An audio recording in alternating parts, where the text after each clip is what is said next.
let's have some fun. Patrick, how is Wiener going down in Chicago? Could he get away with what he's trying to get away with in New York? I don't know how Wiener goes down in Chicago. I didn't mean it that way, but I mean, could he get away with this? Here's a guy who is advertising his goods on the internet. You'd think this was Amazon, and I guess he's hoping that he'll get a few bites, and of course his wife, I am sure, finds that this whole thing really sucks. In more ways than one. Well, there's a lot of questions about his relationship. It's a marriage of convenience, and we know about those. I mean, at least that's our view. This is interesting. It's not only him. It's Wiener Spitzer, who had his own scandal. Wasn't that a prostitution scandal? Yeah, and Wiener Spitzer was, Mr. Morality. The Attorney General of the state. And he was going after, ladies who were simply trying to make a living in a flaccid economy. Yeah, well, he got flaccid. Well, Pat, do you think, now you've been around a long time, do you think some of these people think they're indispensable? Their ego is beyond their ability and their morals, if they have any? They figure that the law really does not apply to them, that they're somehow exempt. Oh, okay. Yeah, that's accurate. And, some people reach a point. Remember, the Roman emperors who felt themselves divine.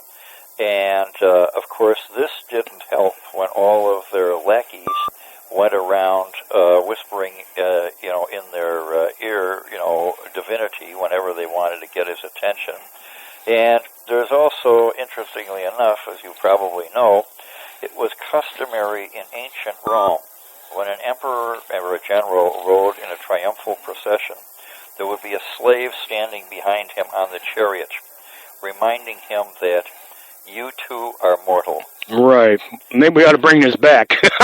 Interestingly enough, the papal coronations borrowed a lot of Roman imperial trappings to the point where at one point during the coronation ceremony, when they were coronations, Pius XII, John the 23rd would be examples, the Camerlingo or the Master of Ceremonies would have the new pope drop a pinch of ashes or incense into a burning brazier.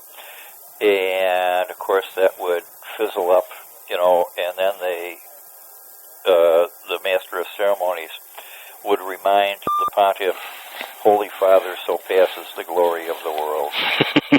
Of course, a couple of those pontiffs didn't believe it. I thought they're going to be around for eternity. Well, they are around for eternity. The question is, where are they around for eternity? I would hope in another place. Well, that's a theological question. And, I don't deal in not in this life. In theology, because again, not in this life. That requires, that's above my pay grade. Okay, Patrick, since we're talking about my favorite city, the city where politics is real, punch in the guts, hammer on the head, and step on the foot. Actually, it's your punch in the gut. You need to go a few inches. Well, we won't talk about grabbing the gonads.